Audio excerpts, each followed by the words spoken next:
Olá, boa tarde. A partir de agora você acompanha ao vivo aqui pela TV Justiça, Rádio Justiça e canal do STF no YouTube a audiência pública convocada pelo ministro do Supremo Tribunal Federal, Alexandre de Moraes, para ouvir autoridades e membros da sociedade em geral a respeito da conjuntura das pessoas em situação de rua no Brasil.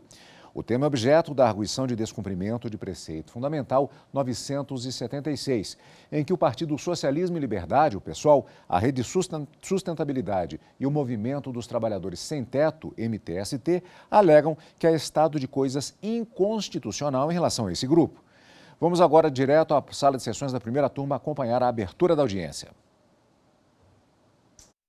Presentes, todos os demais presentes, e passo a palavra ao mestre de cerimônias. Senhoras e senhores, boa tarde. Iniciamos neste momento os trabalhos da 37ª Audiência Pública do Supremo Tribunal Federal, estado de coisas inconstitucional da população de rua, sob relatoria de Sua Excelência, o senhor ministro Alexandre de Moraes.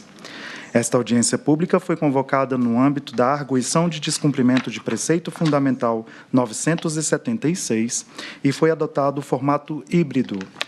Temos, neste momento, especialistas presentes presencialmente, bem como os expositores que acompanham pela plataforma Zoom.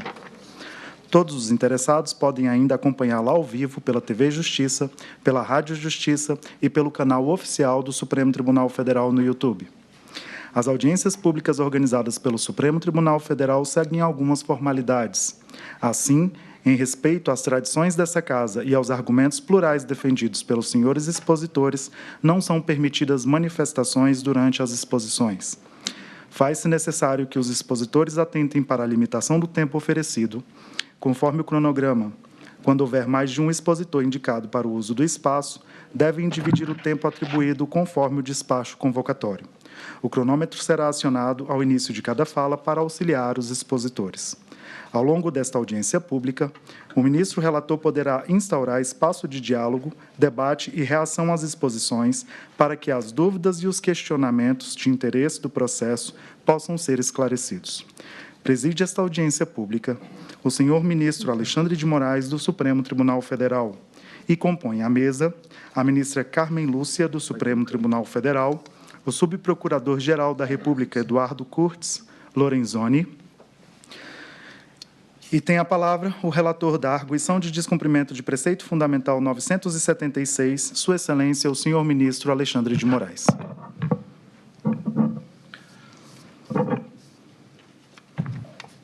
Bem, nós viemos aqui, eu não vou fazer um relatório circunstanciado da ação, já foi feito pelo mestre de cerimônias, mas eu gostaria de fazer alguns encaminhamentos para que nós pudéssemos tirar o maior proveito possível da audiência pública. O tema é extremamente complexo, todos nós sabemos, não é possível, com uma decisão judicial, resolver esse problema imediatamente, senão, obviamente, nós já teríamos feito. A questão é trazer subsídios, a questão é que nós possamos construir, aqui com o apoio de todos vocês, construir a possibilidade de medidas concretas para ir atenuando até que haja, se Deus assim permitir, a possibilidade de resolver totalmente essa questão, mas atenuando e levando a cada ente federativo, a União, os estados, os municípios, dentro do âmbito de suas competências, propostas concretas com execuções possíveis.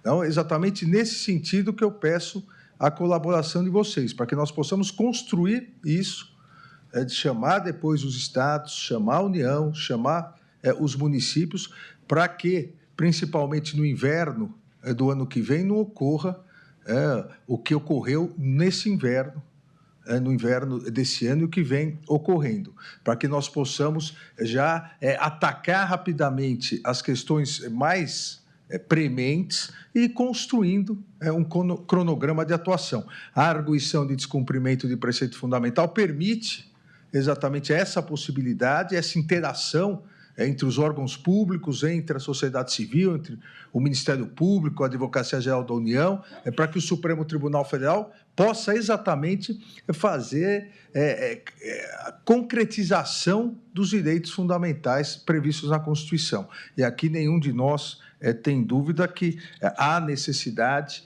de nós concretizarmos os direitos fundamentais dessa população em situação de rua no Brasil, que vem sofrendo todos os dias, mas a cada inverno, principalmente, vem sofrendo lastimáveis consequências, muitas vezes, pelo descaso das autoridades públicas, pela omissão das autoridades públicas, pela inação do poder público.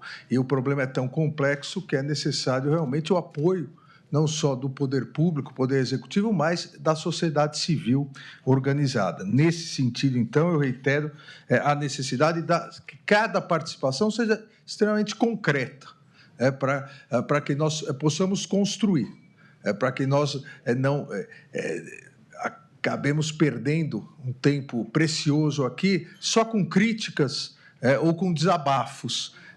O importante é que nós possamos fazer o diagnóstico, propor e construir uma solução, mesmo que essa solução seja, e obviamente assim será em etapas, mas uma solução para o problema.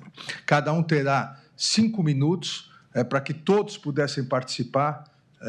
Nós estendemos para amanhã também a audiência pública, para que todos aqueles que se inscreveram pudessem participar, porque eu tenho certeza que cada um de vocês, cada uma das entidades tem muito a colaborar. A primeira mesa é formada aqui, começando, aqui está numa listagem que não corresponde aos nomes que eu estou vendo aqui. Pode ser virtual, exatamente, é isso mesmo. Obrigado, Missa Carmen. Então, a primeira, nós estamos, na sequência, vamos começar com o conselheiro do CNJ, o conselheiro Mário Goulart Maia, que participa no CNJ do Comitê Nacional de População de Rua, criado no âmbito do CNJ. 5 minutos ao conselheiro.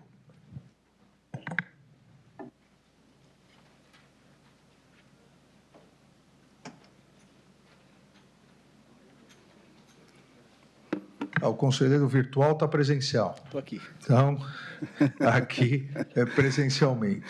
Presente, presidente. Primeiramente, gostaria de parabenizar essa iniciativa do Supremo Tribunal Federal. Isso demonstra que o Poder Judiciário não é um poder distante da realidade, como se pensa ou como se pensou um dia. Quero aproveitar, presidente, parabenizá-lo pela sua coragem e a ministra Carmen também, pela coragem que tem enfrentado tempos tão difíceis. Gostaria de iniciar com as palavras do pastor batista Martin Luther King, que dizia: aprendemos a voar com os pássaros e a nadar como os peixes, mas não aprendemos a conviver como irmãos.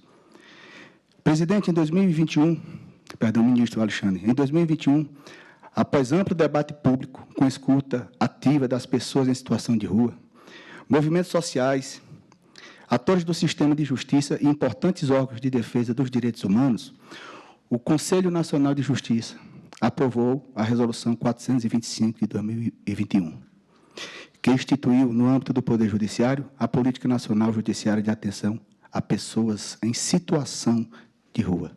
Essas pessoas estão em situação e essa audiência certamente irá tirá-los dessa situação. Referido ato normativo foi construído a partir de premissas, como acolhimento de propostas conexas com o Poder Judiciário, aproximando sugestões de políticas públicas afetas antes ao Poder Executivo. O Judiciário, além dos encargos que já traz e das responsabilidades previstas no nosso ordenamento jurídico e na nossa Constituição, teve que dar início a essa grandiosa missão, como se já não bastasse as que lhes são delegadas. Considerando a necessidade de coordenação das ações destinadas à implementação e aperfeiçoamento da política instituída pela já citada resolução, em maio do corrente ano, a Portaria 180 de 2022 instituiu o Comitê Nacional Pop Rua Ajude, colegiado que tem a honra de coordenar na condição de presidente da Comissão Permanente de Políticas Sociais e de Desenvolvimento do Cidadão do CNJ. Como trata o Evangelho, não sei em qual passagem, a quem muito lhe foi dado, muito será cobrado. É muita responsabilidade presidir essa comissão que o presidente, à época, ministro Luiz Fux, me confiou. Em observância ao disposto na resolução, o comitê já é composto por representantes de diversos segmentos do Poder Judiciário, do Ministério Público, da Defensoria Pública, da OAB, da AGU, de instituições de ensino de importantes organismos de direitos humanos e dos movimentos sociais organizados, das pessoas em situação de rua. Internamente, o Comitê Nacional Pop Rua Ajude formou equipes em subgrupos para o desenvolvimento dos trabalhos em 7 eixos de atuação temáticas, que tratam de questões diferentes, sobre cidadania, capacitação de servidores, enfim, é um amplo espectro, ministro Alexandre, que eu não vou aqui me alongar. Nesse sentido, diversas ações já foram realizadas e outras estão em desenvolvimento em relação a cada um dos eixos temáticos, como, por exemplo, cito os mutirões de atendimento às pessoas em situação de rua que já ocorreram. Eu tive a sorte e a surpresa de participar desses mutirões, ministro Alexandre. E, no início, as pessoas tinham um certo receio em ir até onde o Poder Judiciário estava presente. Mas, aos poucos, essa confiança e esse acolhimento que elas têm por parte do Judiciário está quebrando esse antigo paradigma. Elas estão compreendendo que o Poder Judiciário e o Código Penal, o Código de Processo Penal, ele surge na sociedade para tutelar os direitos do cidadão. O Judiciário ele não está com a missão de perseguir, não é um poder de inquisição. O direito penal e o Poder Judiciário estão, sim, para proteger o cidadão. Nesse particular, destaque uma grande demanda que tem sido apresentada como um obstáculo para o acesso à justiça e para o exercício de direitos pela população em situação de rua é a dificuldade na obtenção de documento civil por essa população. Todo o direito, todo o princípio, todo o início de uma cidadania, ela surge com a sua identificação. E daí, talvez, surja a noção de pertencimento. A começar pela expedição de certidão de nascimento, o primeiro documento e o mais burocrático do nosso país. Os subregistros encontram procedimentos dificultosos para a superação da lacuna. Muitas das pessoas em situação de rua migram de estados, passam a viver em locais longínquos dos locais de nascimento. Hoje em dia, ministro Alexandre, o senhor Conselheiro Mário, só pedir para concluir, por favor. Só para concluir, gostaria de dizer que, hoje em dia, o perfil das pessoas em situação de rua é um perfil muito distinto do que nós vimos antigamente. E, para concluir, ministro, gostaria de citar mais uma vez Cecília Meirelles. Salva-me, Senhor, do horizonte sem estímulo e recompensa, onde o amor equivale à ofensa de boca amarga e de alma triste. Sinta a minha própria presença no céu de loucura suspensa. Já não se morre de velhice, nem de acidente, nem de doença, mas, Senhor, só de indiferença. Obrigado. Agradeço ao conselheiro Mário Goulart Maia. Aqui, até para que todos se situem, esse primeiro grupo diz respeito que vai falar diz respeito aos órgãos públicos. Na sequência, o segundo grupo falará os movimentos nacionais de população em situação de rua, os fóruns permanentes. Chamo a doutora Fabiana Alameda Miranda, do Grupo de Atuação Estratégica das Defensorias Públicas Estaduais e Distrital nos Tribunais Superiores. É a doutora Fabiana que falará por videoconferência. Por favor, doutora Fabiana. Excelentíssimo senhor ministro Alexandre de Moraes, em nome de quem cumprimento todas e todos os participantes. Estou representando o GAETS, Grupo de Atuação Estratégica das Defensorias Públicas Estaduais e Distrital nos Tribunais Superiores, por ser defensora pública de Instância Superior da Bahia, tendo atuado por 11 anos como defensora pública de direitos humanos no Núcleo Especializado de Atendimento à População em Situação de Rua, Núcleo Pop Rua, da Defensoria Pública da Bahia. O GAETS, na qualidade de amicus curiae, vem requerer que seja declarado estado de coisas inconstitucional concernente às condições desumanas de vida da população em situação de rua no Brasil, por omissões do Poder Executivo em seus 3 níveis federativos e do Poder Legislativo e reiteradas violações cometidas por estes entes. Violações diárias e permanentes praticadas por agentes públicos através de políticas públicas violadoras do direito à propriedade e do direito de ir e vir, denominadas de zeladoria urbana, que na prática são de higienização, tratando as pessoas em situação de rua como descartáveis, como lixos, assim como seus pertences, únicos pertences, inclusive os documentos pessoais. Cabe como medida que se imponha que se não recolha os pertences da população em situação de rua. É direito de propriedade delas.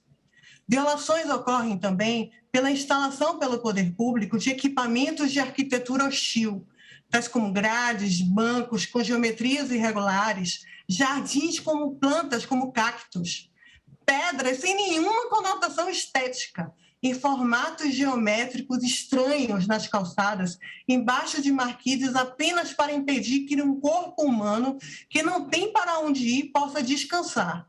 Que se defina a existência desta arquitetura hostil, como ela ocorre, que não sejam construídos equipamentos neste sentido. Violações praticadas por agentes públicos através de remoções compulsórias de pessoas que fazem uso problemático de álcool e outras drogas em situação de rua, sem que se respeite os ditames da Lei 10.216, não se ofertando políticas de saúde mental extra-hospitalares nem o cuidado de saúde em liberdade. Que se imponha a observância da Lei 10.216, que o cuidado das pessoas em situação de rua com uso problemático de álcool e outras drogas se dê principalmente em liberdade, com a observância do direito à moradia e acolhimento social, em unidade institucional, e não em comunidade terapêutica, e não em hospital psiquiátrico. Violações cometidas contra mães em situação de rua, que têm seus bebês retirados por agentes públicos, pela razão de estarem em situação de rua sem acesso a políticas de assistência social, moradia e saúde, ao invés de se promover o acolhimento e cuidado para que essas famílias possam permanecer juntas e as crianças possam ter o direito de estar com suas mães. Que não se retire o bebê das mães em situação de rua. Tem que se promova o acolhimento e o cuidado dessas mães, dessas famílias. Existe a previsão de uma política nacional para a população em situação de rua desde 2009, com diretrizes, com princípios norteadores para enfrentar a complexidade dessa situação. Está previsto no Decreto Federal 7.053. Um dos pedidos da ação é justamente sanar a omissão dos entes federativos em aderir a esta política nacional, visto que até março deste ano apenas 5 estados e 17 municípios haviam aderido a esta política, que os entes federativos sejam levados a aderir à política nacional. Foi requerida na petição inicial a promoção de 29 ações concretas, execuíveis e específicas, visando preservar a saúde e a vida das pessoas em situação de rua, para que elas não sofram mais, principalmente mortes perfeitamente evitáveis, nem sejam vitimadas desta maneira, e de maneira proporcional, como aconteceu nos últimos 2 anos em razão da pandemia da Covid. Muito obrigada. Agradeço a doutora Fabiana, defensora pública, e passo a palavra ao doutor Antônio Vitor Barbosa de Almeida, defensor público do Estado do Paraná, aqui presentes também.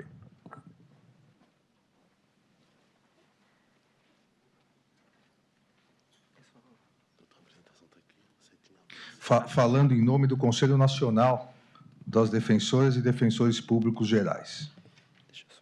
É só para frente aqui, né? Isso, para frente, tá. Boa tarde a todas e todos presentes. Meu nome é Antônio Vitor Barbosa de Almeida, sou defensor público no Estado do Paraná e pesquisador também do tema da população em situação de rua. Cumprimento o excelentíssimo ministro, relator, e especialmente todos os cidadãos e cidadãs em situação de rua que, historicamente, hoje estão presentes aqui no Supremo Tribunal Federal. Você pensa que é fácil, doutor, morar na rua? Não é fácil, é uma miséria. Muitas vezes você está dormindo, você não sabe o que vem. Se vem alguém, joga uma pedra na sua cabeça, se vem alguém, te dá um tiro. Para falar a verdade, é uma dor. Você acordar de manhã e não saber o que ter para comer. Doutor, eu vou poder ver meu bebê novamente algum dia? Essas são falas que, cotidianamente, nós da Defensoria Pública ouvimos e acompanhamos nos atendimentos diários. Hoje, de acordo com dados do CadÚnico de setembro, estima-se que há cerca de mais de 213 PSRs no Brasil. Trata-se, porém, de um número subestimado ainda, e até hoje o país segue desrespeitando o seu próprio Decreto Federal 7.053, não realizando um censo demográfico para essa população. É vergonhoso um país em que é possível se saber quantas cabeças de gado existem, mas não saber quantos de seus cidadãos moram nas ruas. E isso não ocorre por acaso, pois o censo atualmente é realizado a partir de um critério de unidade domiciliar, que é algo inexistente para a PSR. Trata-se de uma omissão grave, portanto. Além disso, os equipamentos socioassistenciais voltados para a PSR hoje são insuficientes para garantir a superação da situação de rua, especialmente por serem grandes locais em que se aloca uma gama extremamente heterogênea de pessoas sem atenção e proteção às especificidades e individualidades. Muitas vezes são locais, como na foto, precarizados, com infestação de insetos, superlotados e com regras rígidas de uso. Não bastassem as falhas estruturais, dados do então CNDDH, que foi extinto, revelam que a PSR também é submetida a uma violação constante nos atendimentos desses espaços. Entre 2010 e 2014, estimou-se o número de mais de 3.000 pessoas vítimas durante a utilização dos equipamentos de acolhimento. As denúncias compreendem recusa de atendimento, demora excessiva, falta de limpeza, ameaça, abuso de autoridade, humilhação, superlotação e proliferação de doenças como tuberculose. Nas vias públicas, essas pessoas vivem ao relento e à beira da insegurança jurídica, não lhes sendo garantido nem mesmo o direito fundamental à propriedade. As defensorias se deparam com relatos diários de retirada de pertences, pessoas sob o pretexto de uma suposta limpeza urbana, realizada inclusive em noites frias, aumentando riscos de morte. Embora possam ser invisíveis para a rede formal de proteção de direitos, esses corpos, em sua maioria negros, que circulam pelos centros urbanos, são cotidianamente visíveis pela repressão, violência e preconceito praticadas por agentes do Estado, inclusive. Entre 2015 e 2017, foram notificadas mais de 17.000 pessoas vítimas de violência, cuja motivação do crime foi estar em situação de rua, segundo dados do Ministério da Saúde, inclusive. As notificações mais recorrentes foram entre as mulheres e pessoas negras e consistiam em agressões físicas, violência psicológica, moral, violência sexual, negligência e abandono. Esses dados recentes reverberam uma prática de naturalização e violência e abandono dessas pessoas. Todas essas fotos retiradas demonstram e são de atendimentos realizados pelas defensorias públicas. Temos aqui tiros, quebra de mandíbulas e torções de braço também. Tudo isso pontuado não é algo aleatório ou fortuito. São violências decorrentes da precariedade habitacional, pois a situação de rua é, na essência, um problema estrutural de ausência de moradia para o qual o Brasil ainda não se debruçou e permanece omisso. Países como Estados Unidos, Espanha, Portugal e Canadá já possuem iniciativas bem-sucedidas em se apostar na oferta de uma moradia como primeiro passo para a recuperação da situação de rua. Estudos demonstram que entre 85% e 90% das pessoas permanecem domiciliadas. No entanto, no Brasil não há uma política habitacional prioritária para essa população. Se essa breve abordagem não é o retrato de um estado de coisas inconstitucional, então certamente não sabemos o que é e teremos a certeza de perda de nossa empatia e humanidade. Obrigado. Agradeço, doutor Antônio Almeida, defensor público do Paraná. Eu chamo a doutora Fernanda Penteado Balera, defensora pública do Estado de São Paulo, do meu Estado, e representando aqui a Associação Nacional das Defensoras e Defensores Públicos. Obrigada. Boa tarde a todas e a todos. Excelentíssimo senhor ministro Alexandre de Moraes, em nome de quem cumprimento todas as pessoas presentes, especialmente aquelas com trajetórias de rua que estão hoje aqui nesse momento histórico. Eu sou defensora pública do Estado de São Paulo, estou representando a Associação Nacional de Defensores e Defensoras Públicas. Sendo a Defensoria Pública a instituição que tem por missão promover os direitos humanos dos grupos vulneráveis, por óbvio, ela tem como público-alvo a população em situação de rua. E, ao longo dos anos, as defensorias têm se especializado nesse atendimento. Em razão da emergência sanitária e da crise econômica, todos os dados apontam para um aumento expressivo da população em situação de rua. Mas não precisa de dados para a gente perceber o que está acontecendo e que a gente está vivendo uma verdadeira crise humanitária. E pior, a gente não está apenas nessa crise, como a gente a normalizou quando passamos pelas ruas e desviamos nossos passos e nosso olhar de quem faz da rua seu espaço de sobrevivência. Esse grupo de pessoas é caracterizado por extrema pobreza e por não ter uma moradia, e ele é extremamente diverso. Tem mulheres, jovens, crianças, idosos. É a periferia urbana que se organiza nos centros e faz da rua o seu lugar de sobrevivência, muitas vezes trabalhando, catando material reciclável, fazendo trabalhos informais, olhando carros.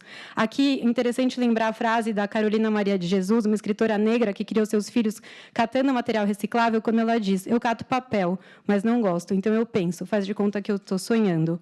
O que nos chama a atenção para o fato de que as pessoas na rua também não têm que estar preocupadas apenas com a sobrevivência.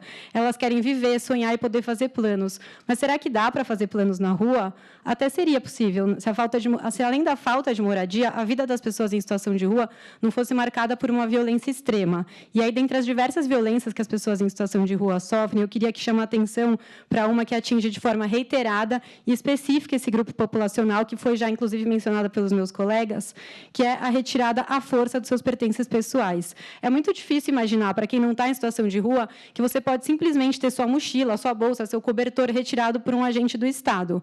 Mas é exatamente isso que acontece, e foi o que aconteceu, por exemplo, no dia 10 de setembro de 2020, em uma praça de São Paulo. O Felipe dormia, quando, por volta das 7 horas da manhã, ele foi acordado por um agente da prefeitura que o chamou de nóia, lhe mandou sair da barraca e pegou a sua mochila. Nela estavam suas roupas, seu remédio para epilepsia e os papéis que ele juntava para ver se ele tinha direito à aposentadoria. A barraca foi quebrada. Todos os seus bens tiveram o mesmo destino: a caçamba de um caminhão de lixo. Esse é apenas um exemplo das múltiplas denúncias que chegam às defensorias públicas de todo o país, conforme os relatórios juntados nesta DPF. O que se nota é que, expressando um profundo desprezo por seres humanos em situação de extrema pobreza, num lamentável misto de higienismo social com a aparofobia, os agentes públicos subtraem e destroem os poucos bens e pertences das pessoas. Documentos pessoais e receitas médicas são destruídos.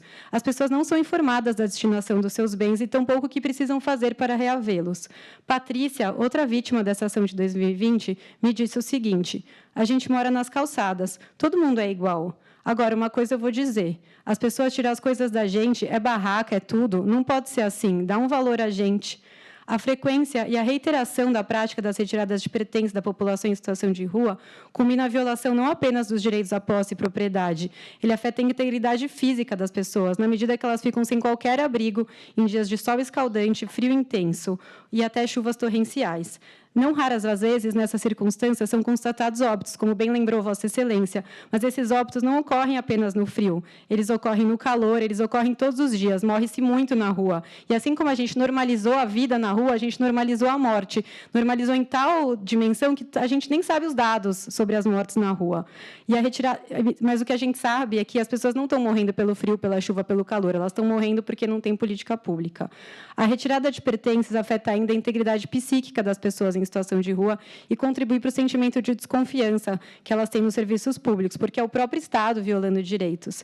Diante desse quadro de sistemática violência, é necessário que essa Suprema Corte reconheça que é inconstitucional a retirada de pertences pessoais das pessoas em situação de rua, por violar os direitos de posse, propriedade, igualdade e dignidade. É o mínimo que se espera, até que seja garantido a todos o direito fundamental à moradia e que as pessoas deixem as ruas e tenham de volta seu direito de sonhar, já nos ensinou o escritor agora centenário José Saramago, são sonhos que mantêm o mundo em sua órbita. Muito obrigada. Agradeço a doutora Fernanda Balera. Passo a palavra à doutora Maria do Carmo Goulart Martins 70, defensora pública federal, que também está aqui presencialmente, representando a Defensoria Pública da União.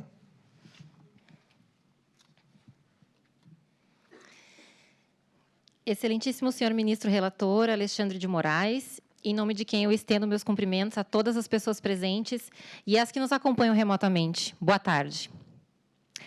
Há 213.371 pessoas em situação de rua no país, inscritas no CadÚnico, conforme levantamento realizado pelo Observatório Brasileiro de Políticas Públicas Polos da UFMG em outubro de 2022. Notem, são as pessoas inscritas no CadÚnico. A realidade nas ruas é ainda maior, mas não há dados oficiais do governo. Embora a Política Nacional para a População em Situação de Rua, criada por meio do Decreto 7053 de 2009, estabeleça entre os seus objetivos a contagem oficial da população em situação de rua, o IBGE ainda não incluiu integralmente essas pessoas no censo. Isso porque adota o domicílio como critério de investigação. Ou seja, não ter um teto significa não existir aos olhos do poder público. A mensagem que é transmitida é a de que se você vive ao relento, você não existe, você não conta. Diferente da realidade nacional, há censos da população em situação de rua realizados em âmbito municipal, a exemplo das cidades do Rio de Janeiro, São Paulo e Belo Horizonte, o que afasta o argumento do IBGE da inexistência de metodologia capaz de fazer esse levantamento. Bom, não sabemos quantas são, mas e por que tantas pessoas estão em situação de rua no Brasil? Também não é possível apontar uma única causa que leva uma pessoa à situação de rua. Trata-se de fenômeno social complexo, relacionado com fatores estruturais, ausência de moradia, de trabalho e renda, crises econômicas. Com a história de vida de cada indivíduo, ruptura de vínculos familiares, doenças mentais, dependência química, podemos citar ainda fatores como desastres ambientais, enchentes, a recente pandemia de Covid-19. Pesquisas apontam que a maioria das pessoas não está em situação de rua porque quer. Viver nas ruas tem relação com miserabilidade, com falta de acesso a direitos fundamentais. Saúde, educação, moradia tem relação com desemprego. Quase metade, 47% das pessoas nessa condição têm um ensino fundamental incompleto, sendo que 11% delas não sabem ler e escrever. No entanto, há uma forte tendência de atribuir aos indivíduos a exclusiva responsabilidade pela condição em que se encontram. Mas a verdade é que o Estado brasileiro opera uma verdadeira criminalização da pobreza. Nesse ponto, é importante mencionar que o Código Penal de 1940, apesar de excluir as condutas de mendicância e vadiagem do rol de crimes, as manteve como contravenções penais, no Decreto-Lei 3688 de 1941. Só em 2009, a contravenção da mendicância foi revogada pela Lei 11.983, permanecendo ainda em vigor a vadiagem. A Defensoria Pública da União se depara diuturnamente com casos que comprovam essa análise. Como o de um homem em situação de rua, cujas capacidades mentais estão sob análise, há um incidente de insanidade mental em curso, primário, sem antecedentes criminais, acusado do crime de dano, que é um crime praticado sem violência, com pena mínima de 1 ano, que teve sua prisão preventiva decretada. Após mais de 3 meses preso, ele foi colocado em liberdade recentemente, no dia 8 de novembro, por decisão do Superior Tribunal de Justiça, que concedeu a ordem de habeas corpus impetrado pela DPU. Sabe-se que uma das faces mais dramáticas da pobreza é a não ter um local para viver. A falta de moradia é uma das formas mais extremas de exclusão. Pessoas que não possuem uma residência permanente são privadas da satisfação de necessidades básicas: alimentar-se, dormir, ter vida íntima, higienizar-se, estudar, trabalhar, constituir família, preservar sua intimidade, desfrutar de uma vida privada, guardar seus pertences. A quase ausência de ações concretas para promover moradia às pessoas em situação de rua não é apenas um desrespeito à Constituição, mas também a documentos internacionais dos quais o Brasil é signatário, como a Declaração Universal de Direitos Humanos de 1948 e o Pacto Internacional dos Direitos Econômicos, Sociais e Culturais de 1996, que considera o direito à habitação um direito fundamental de todas as pessoas. As soluções até hoje apresentadas pelo poder público para assegurar o direito à moradia mostram-se insuficientes. Há poucas vagas de acolhimento, relatos de precariedade das estruturas ofertadas, despreparo dos profissionais, dificuldade de adaptação às regras impostas, a grande rotatividade de pessoas. É necessário pensar em soluções imediatas, mas também em alternativas de médio e longo prazo. A Política Nacional para a População em Situação de Rua, já mencionada, também inclui a moradia como um dos seus objetivos, mas até o momento, passados quase 13 anos de sua publicação, dos 26 estados brasileiros, apenas 6 deles e o Distrito Federal fizeram sua adesão formal. E mesmo naqueles que aderiram, não há o seu integral cumprimento. A Defensoria Pública da União, por meio do Grupo de Trabalho Rua, que atualmente eu tenho a honra de coordenar, afirma categoricamente a falta de efetividade da política nacional para a população em situação de rua. Os princípios, os diretrizes... Doutora Maria do Carmo, peço só para a senhora completar. Pois não. Finalizando. Os princípios, as diretrizes e os objetivos ali estabelecidos não são levados a efeito e não surtem efeito na vida das pessoas que se encontram em situação de rua no país.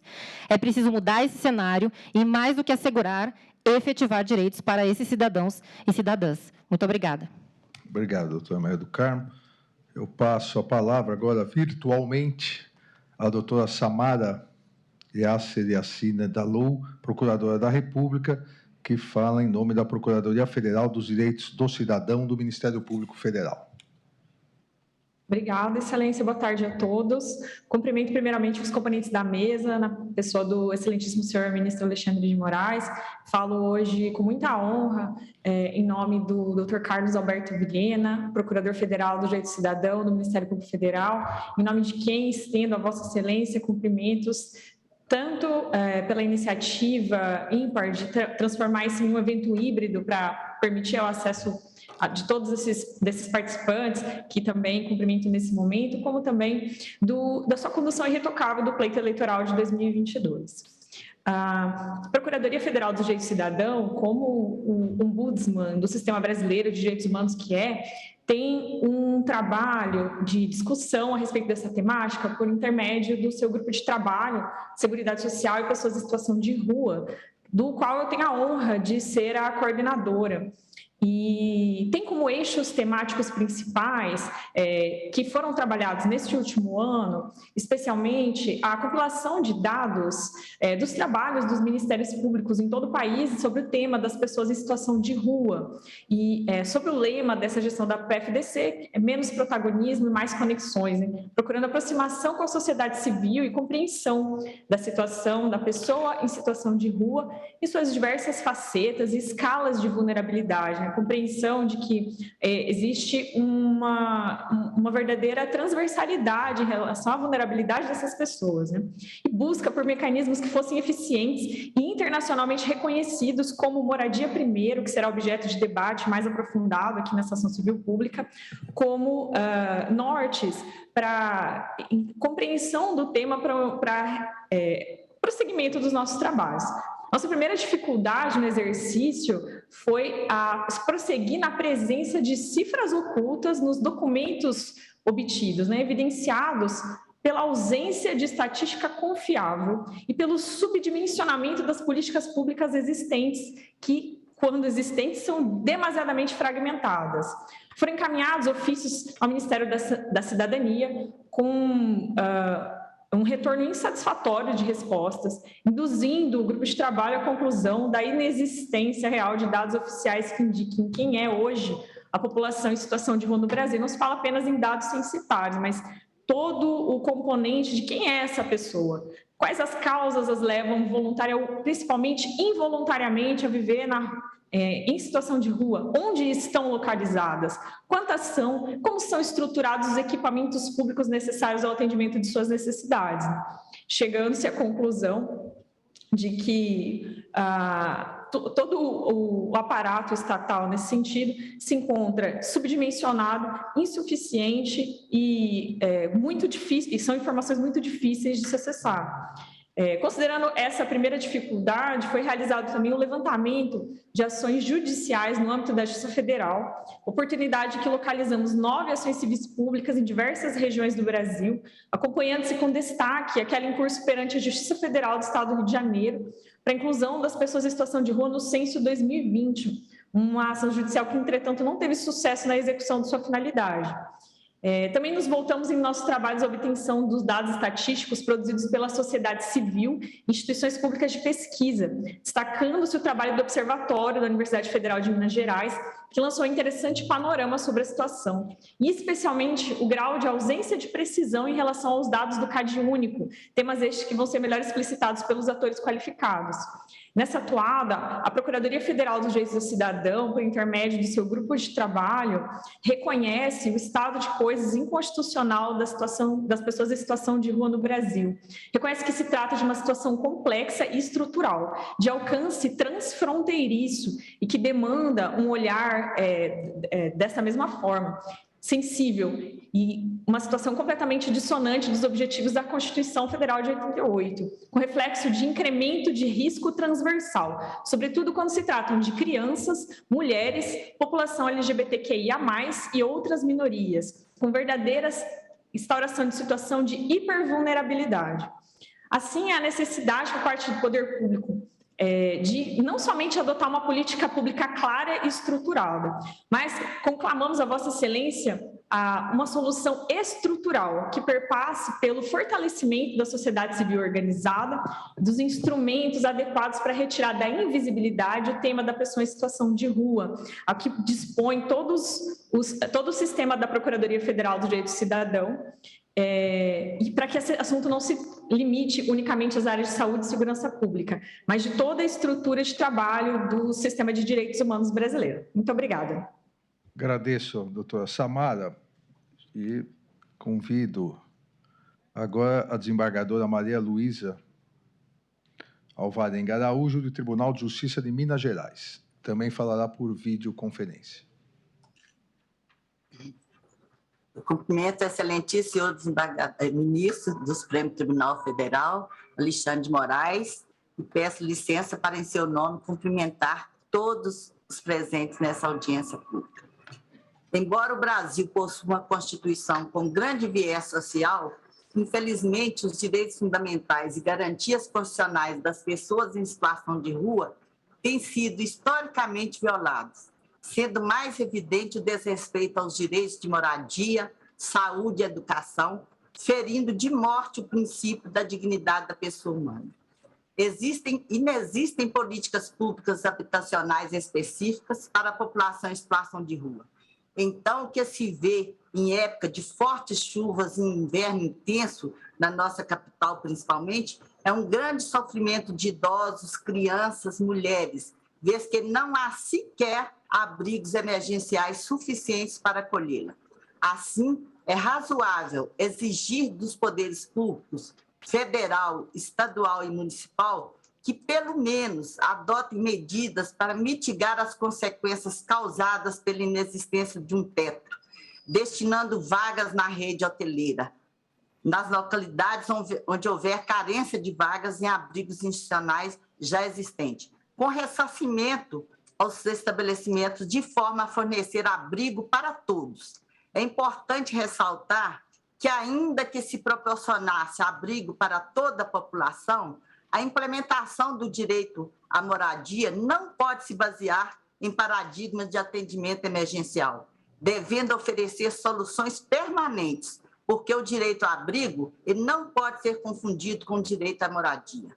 A concessão de abrigo pelo poder público deve ser vista como algo temporário para atender uma situação emergencial. Mas não é isso que se constata. Na realidade, o que se percebe é que, superada a situação emergencial, o poder público não promove políticas habitacionais, inexistindo horizonte de acesso à moradia digna para a população em situação de rua. É essencial colocar as políticas de moradia num primeiro plano, acompanhadas das políticas assistenciais que se façam necessárias. As violações dos direitos fundamentais da população em situação de rua, eles são de aspectos e origens diversas, sendo muito comumente praticadas pelas próprias instituições públicas que deveriam resguardar tais direitos. O Poder Judiciário, muitas vezes, é um desses agentes. Não podemos fechar os olhos para essa realidade, sendo conhecidos os problemas decorrentes da falta de acesso à justiça e visão criminalizante, que coloca tais sujeitos como descumpridores de deveres e não como destinatários das garantias. Não obstante, o Tribunal de Justiça de Minas Gerais, desde o ano de 2015, quando ele instituiu o seu núcleo de voluntariado, vem se empenhando ao máximo em articular ações em prol da população em situação de vulnerabilidade social, de forma a reduzir a invisibilidade dessa parcela da sociedade e levar a ela um pouco de dignidade e esperança. Nesse sentido, já vinha realizando mutirões e atendimentos através do programa Rua do Respeito, de forma a promover acesso desse público a direitos básicos, como documentação, serviço de saúde e orientação previdenciária. Também vem realizando campanhas de arrecadação de alimentos e cobertores para pessoas em situação de rua, que, para além de minimizar sofrimentos derivados das necessidades básicas não supridas, colaboram para a visibilização do fenômeno, criando conjuntura para ações inclusivas e mudança de olhares e percepções. Ainda a participação efetiva do Tribunal de Justiça de Minas em projetos coletivos voltados à geração de trabalho, segurança alimentar e cultura são mais um passo nesse sentido. Aqui cita especialmente os programas Caminhos e Cidadania em Rede, que têm se tornado experiências modelo com potencial transformador da realidade. A edição da Resolução 425 do CNJ, instituindo a política de atenção a pessoas em situação de rua e suas interseccionalidades no âmbito do judiciário, é de alta relevância social e em muito contribuirá para a humanização e aprimoramento dos serviços ofertados pelos tribunais às pessoas em situação de rua. As diretrizes e medidas administrativas ali estabelecidas, se observadas, podem ensejar ganhos concretos mediante a abertura da justiça e implementação de direitos dessa população. A partir da resolução... Desembargadora, eu peço só para a senhora concluir, por favor. A partir da resolução 425, foi criado o nosso comitê Pop Rua Jus, em junho desse ano, e se observa a germinação de semente para duradouras transformações, que ele prevê ampla participação de agentes diversos e constitui espaço privilegiado para aprofundamento dos debates, jogando luz para inúmeras situações de rotina do judiciário, que geralmente são despercebidas, apesar de constituírem graves violações. Então, em Minas, já estamos trabalhando com ações de formação e itinerância, redesenho de rotinas de atendimento para garantir a observância da humanização, preferência e especialização, dentre outras iniciativas. Dessa forma, eu penso que Minas, apesar de estar longe desse percurso de garantir políticas públicas para as pessoas em situação de rua, ele tem avançado consideravelmente na busca desse objetivo. Muito obrigada. Obrigado, desembargador. Eu passo a palavra agora à doutora Luísa Marilac Xavier dos Passos, promotora de justiça, representando o Conselho Nacional dos Procuradores Gerais dos Ministérios Públicos dos Estados e da União.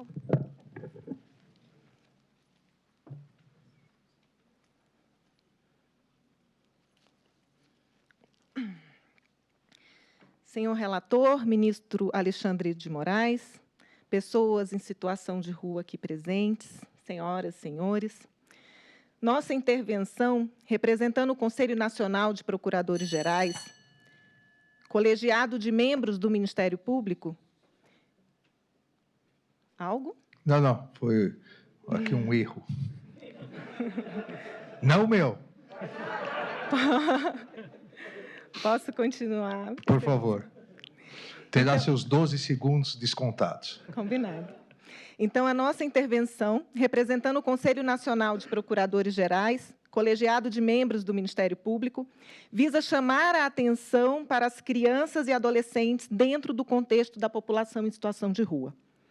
É preciso considerar as especificidades do público infanto-juvenil para a implementação de políticas públicas para pessoas em situação de rua, não somente porque crianças e adolescentes são constitucionalmente prioridade absoluta, mas, sobretudo, porque as políticas públicas destinadas a essa fase do desenvolvimento humano podem prevenir as vulnerabilidades e vulnerabilizações da fase adulta. Queremos destacar 4 questões que precisam ser sublinhadas quando este tribunal se debruçar sobre os pedidos cautelares e de mérito contidos no presente processo. A primeira, crianças e adolescentes que estejam com suas famílias em situação de rua não devem ser separados destas famílias como estratégia de atendimento e proteção.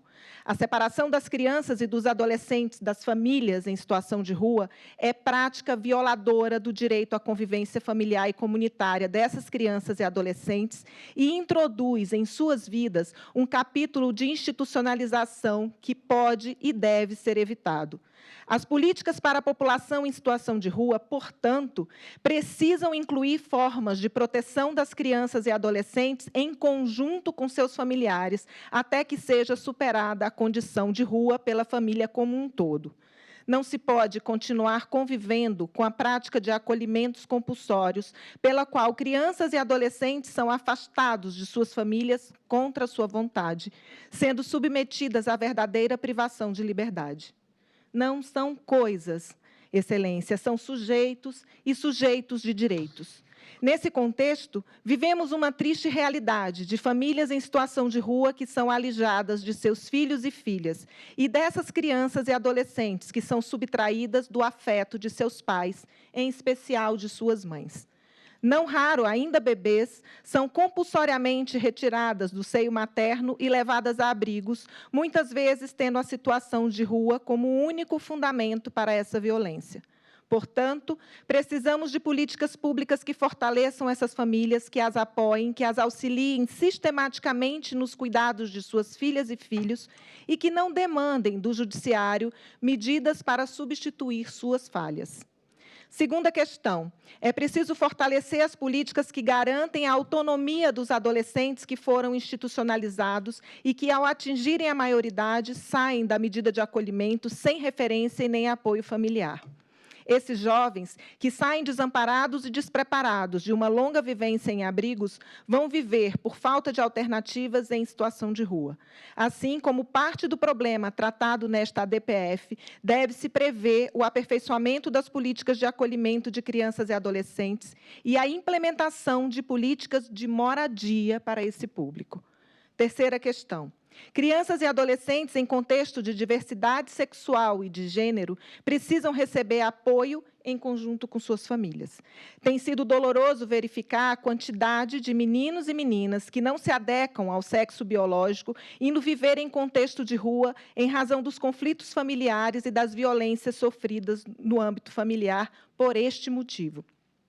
As políticas públicas precisam estar atentas a isso, sobretudo para ajudar sujeitos e famílias a enfrentarem os preconceitos e discriminações que alimentam a violência e, portanto, merecem uma advertência por parte deste Tribunal Constitucional. Quarta questão. Outra prática que vem se arraigando, também por falta na execução de políticas públicas, é o da impropriamente chamada internação compulsória, quando os juízes são provocados a determinar a internação de crianças e adolescentes, muitas delas dentro desse conjunto de pessoas em situação de rua, para tratamento de drogadição. A utilização do judiciário nesses casos funciona como estratégia de higienização das cidades. A política antimanicomial que escolhemos no país deve contar com equipamentos que vão às ruas sistematicamente para atendimento dessas pessoas, bem como de equipamentos acessíveis à demanda espontânea dessas pessoas, sobretudo em regime ambulatorial, vale dizer, em meio aberto. Doutora Luísa, peço só que a senhora conclua. A busca pelo judiciário tem ocorrido pela falta desses serviços. Estamos como que usando uma UTI para suprir a falta de um posto de saúde. Por isso, na consideração por essa Corte acerca das políticas de saúde mental para a população em situação de rua, ênfase deve ser dada às necessidades de crianças e adolescentes. Com essas palavras, encerro essa participação com fé no que virá. Nós podemos tudo, nós podemos mais, como dizia Gonzaguinha. Vamos lá fazer o que será. Obrigada. Agradeço, doutora Luísa. Encerrando esse primeiro grupo de manifestação das autoridades, dos órgãos públicos presentes, eu chamo o doutor Danilo Lovisado do Nascimento, procurador-geral do Ministério Público do Estado do Acre.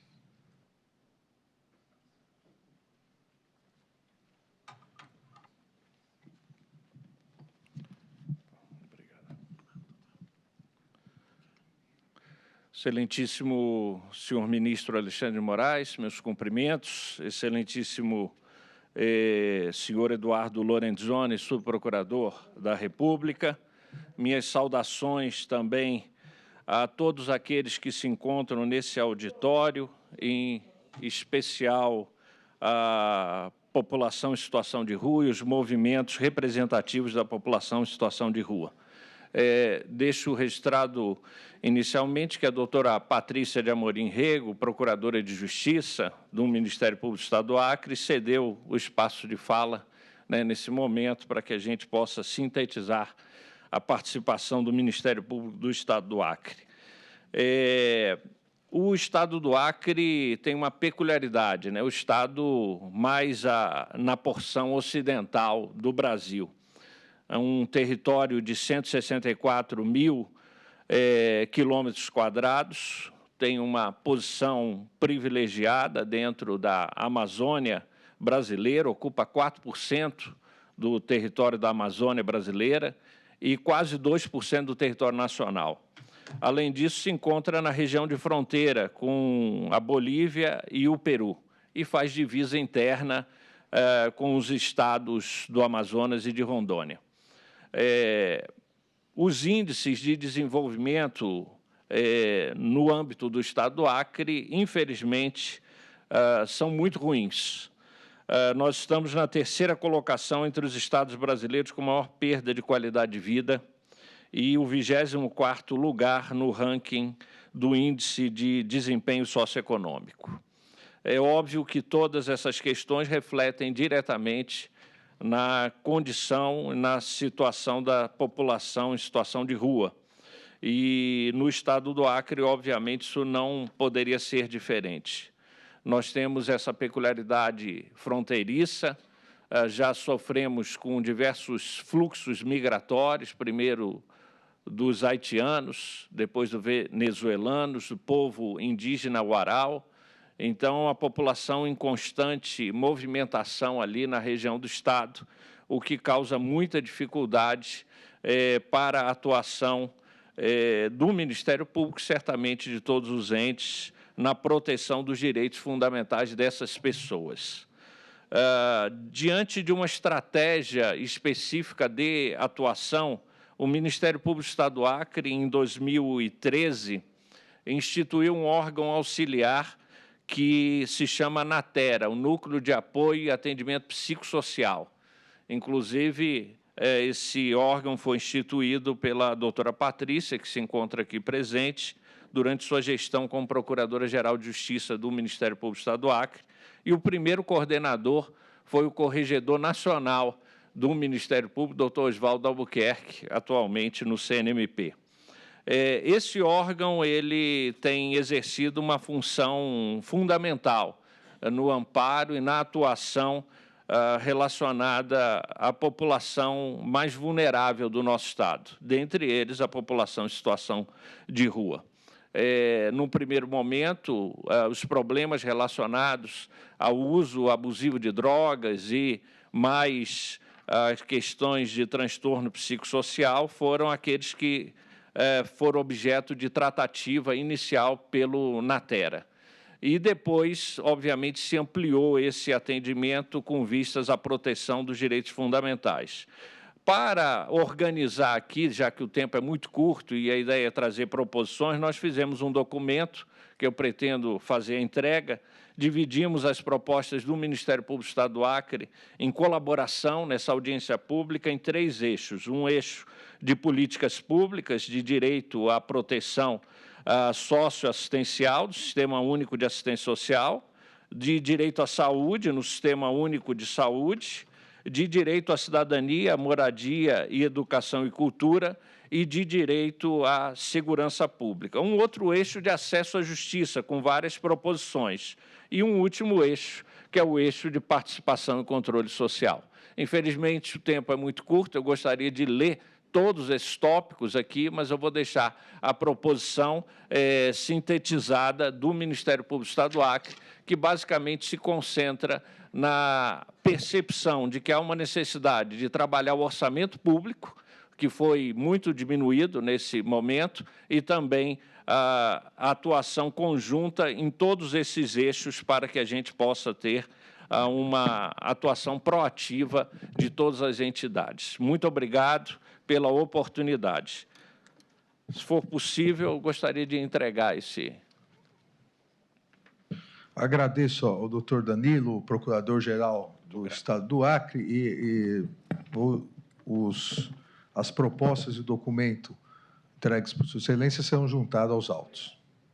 Bem, nós encerramos assim o primeiro bloco das autoridades públicas, os órgãos públicos, e vamos dar sequência direto aos movimentos nacionais de luta, os estaduais. Só queria fazer algumas observações aqui dos diagnósticos de algumas questões que demandam menos, eu diria, para falar no popular, menos dinheiro, né? Ou seja, questões que rapidamente podem ser encaminhadas. A questão dos documentos, que realmente é uma questão importantíssima. Isso é possível fazer. Eu pego o exemplo de São Paulo, quando eu fui secretário de Segurança Pública, nós fizemos um mutirão para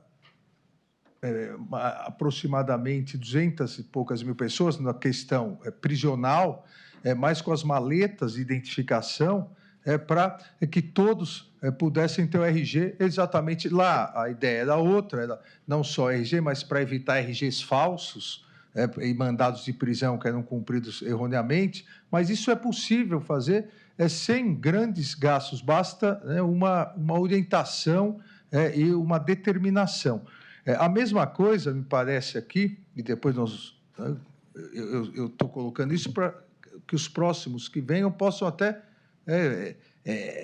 refletir sobre isso e incluir outras sugestões, mas a questão da arquitetura hostil, a questão dos pertences, eu não diria só pertences, também a questão dos pets, né, de cachorros, que são retirados, né, e isso quem tem um cachorro, quem tem um gato, sabe que isso é de uma agressividade, né, retirar da pessoa muito grande. A arquitetura hostil, essa questão de retirar os pertences, isso passa não só por proibições legais e sanções, mas também, e foi tocado aqui a necessidade, de cursos de treinamento de relação entre o poder público e as pessoas nessa situação de moradia de rua. O poder público, essa é a verdade, às vezes não sabe tratar. E o treinamento dado, o ensinamento dado, foi um ensinamento mais de repressão, um ensinamento no sentido de tratar como uma atividade criminosa, foi tocado aqui, historicamente, as contravenções de vadiagem, esqueci a outra contravenção agora, mendicância, porque foi revogada, né? Então eu esqueci por causa disso só. Então, mendicância, eu fui promotor de justiça, né? Não sei se todos sabem, assim como o doutor Eduardo, que foi meu colega no Conselho Nacional de Justiça em 2005. Primeira composição do CNJ. O doutor Eduardo, não sei porque é do Ministério Público Federal, mas eu cheguei, como estagiário do Ministério Público, a oferecer denúncia por mendicância, vadiagem. Então, é uma cultura que vai sendo, obviamente, superada, mas há necessidade de cursos de treinamento nas entidades, nos órgãos policiais, nos órgãos da prefeitura. Isso também não demanda grandes investimentos, demanda uma determinação e uma estruturação. Assim como duas questões, essas são questões que precisam ser discutidas mais profundamente para verificar qual a melhor solução, a questão da conciliação da maternidade e os direitos da criança, e a questão das drogas, da internação, não internação, são duas questões importantes que precisam ser aprofundadas, né? A discussão precisa ser aprofundada. E paira nisso outras duas que eu anotei também aqui, uma que não demanda grande grandes investimentos, mas é necessário se realizar um censo, um censo não só numérico, mas qualitativo. O doutor Danilo colocou aqui a questão do Acre. Eu tenho certeza, e todos têm, que a situação da população em situação de rua no Acre é diversa da de São Paulo. Então, o tratamento tem que ser diverso. Então, deve-se saber quais as condições, o porquê, exatamente para que haja um encaminhamento maior. Às vezes, tratar todo mundo da mesma forma acaba não solucionando nada. E a questão mais grave, essa é complexa, porque determina investimentos, mas deve ser realizada, é a habitação. Não é de hoje, nos vários cargos que eu ocupei como secretário, eu defendo que, enquanto não houver habitação para todos, não se concretiza os demais direitos. Eu várias vezes ia na periferia de São Paulo, quando fui secretário de Transportes, havia inundações, e nós vemos as crianças chegando da escola com uniforme, com mochilinha, com água até a cintura, a casa destruída, sem casa. Como essa criança vai estudar? Então, isso vale para todo. Quem não tem uma habitação, quem não tem um lugar para poder chamar de seu, dizer assim, para impor a sua personalidade nesse local, isso fica muito difícil. E não são tantos, o número aqui, obviamente é um número excessivo em relação ao que nós gostaríamos, mas o número ligado à população brasileira não é um número que não possa ter um programa especial em relação a isso. Então, é importante situar esses pontos para que a gente vá desenvolvendo ao longo da audiência pública esses pontos. Então, vamos agora iniciar o grupo 2. Aqui tinha uma pausa, mas nós vamos sem pausa. Então, já vamos trocar o grupo 2. Então, tem 1 minuto para trocar. Agradeço a todos vocês aqui do primeiro grupo. Vocês sabem que pausa de 10 minutos vira 20, 25, né? E aí a gente não termina nunca. Não, isso.